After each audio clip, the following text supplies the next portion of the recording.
So hi guys, and welcome back to my YouTube channel. As usual, I would expect that you've subscribed, and if you haven't, do so, and comment because I really value feedback. So there is a certain recent occurrence within the city of Blackpool when one of the Blackpool team members came out as gay. Well, much to the support of the teammates and the FA, and as usual, there's that triggered wing of football fans, largely from Africa, who screamed that being gay had nothing to do with football and that the kid did not really have to come out. Well, Justin actually saw the need to come out because he wanted to be him. He wanted to get done with the aspect of being gay, let it out there so that he can play as Justin. But in all that, all you saw was gay. This guy is out here trying to show us something. Well, you guys were wrong. And sit tight because I'm about to cut you to size. You see, first of all, Justin is not the only English football player that has come out as gay. Many players, especially within the women's professional game, people like Pernille Harder, are openly gay. Well, let's come back to Africa. Most of you Africans, and in Kenya in particular, are supporters of Manchester, Arsenal, Liverpool, Chelsea, and until recently, Manchester City. Those are major teams that most people know. I have no idea that urge to get so much concerned with a team that you have neither supported now or then over simply the fact that a team member of theirs has come out as gay.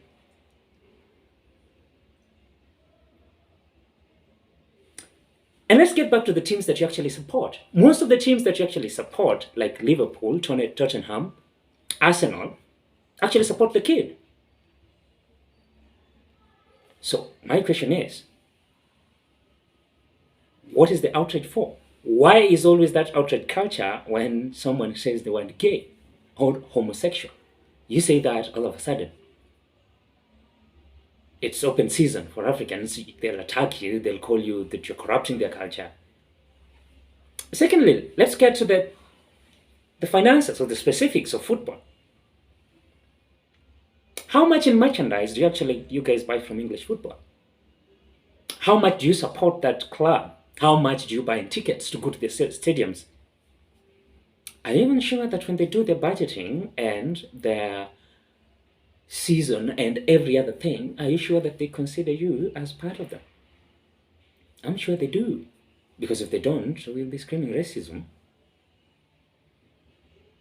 But other than us being that selective outrage machine, what else do we bring?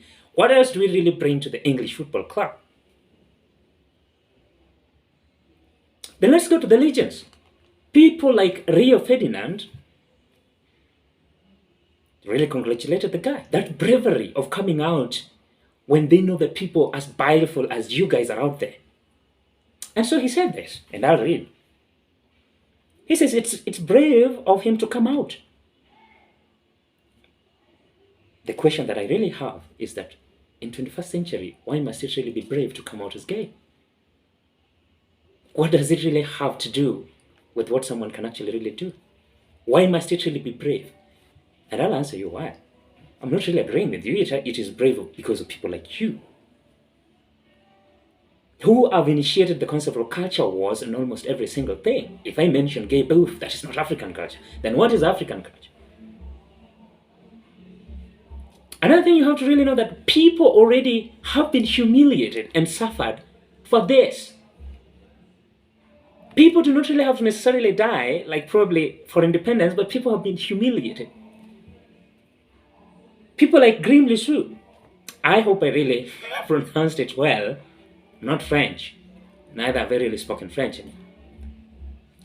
People like Grim had to suffer when people like Robbie Fowler humiliated them because of a rumor that could not even be substantiated that he was gay, because there's certain aura or certain standard of that was expected of someone who's a footballer and had money. So let's get back to 1990. People like Justin Fashanum, he's in Netflix, who had to commit suicide for people like Jack Daniels to come out. So let's discuss African football. You are so much concerned about English football because someone came out gay. You are now on a team that you barely know nor usually support.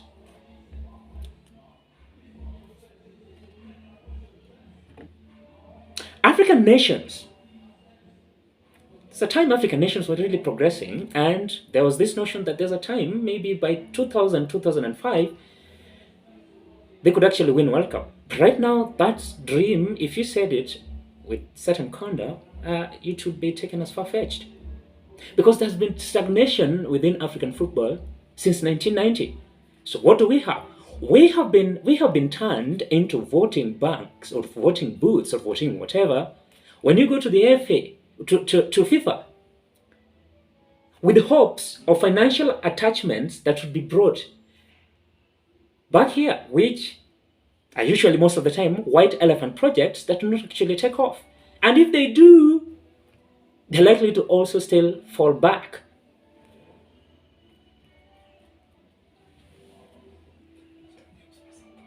Look at the stadiums in South Africa. What else do they really do for South Africa? Are you sure they really promote South African economy? Other than the fact that they hosted the World Cup in 2010, what else do they do for South Africa? And then your federations. They want money, but they can never be held accountable to them. They are called out. They scream interference. But then why should we not interfere? We are actually giving you money. What are you doing with that money? So my advice is this. I'm not usually big on advice. Is this.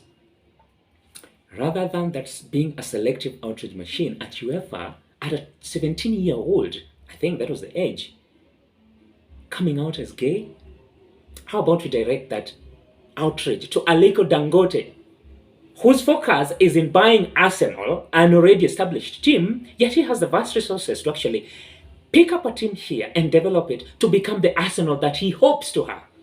And I hope they never actually sell Arsenal to him. Why should they sell Arsenal to him? Why can't he build Arsenal in Nigeria and then buy Cristiano Ronaldo and bring him here? Let him play here. And then your academies, it's usually external resources coming up to prop up your stars. And then because you do nothing about them, they have to actually run away and play for English football clubs. Because one, they stick around here, nothing will ever come out of them. How many times do you actually fill your stadiums to promote local football? How many times have you turned your local footballs into an arena of local politics? Where, as usual, as your politics do, money get lost. And then Jack Daniels triggers you because he came out as gay. That, oh my God, that is something that should be personal. Oh, fuck off. Bottom line is this. Before you call me an apologist, and before you scream that football, that homosexuality is not an African culture, I'm here to remind you, neither is football. Football's history is not really embedded in Africa. It came from somewhere else. So as I go, if you have to reflect, you have to reflect on why a 17-year-old coming out as gay bothers you so much more than your local football clubs and national teams stagnating for the last 30 years.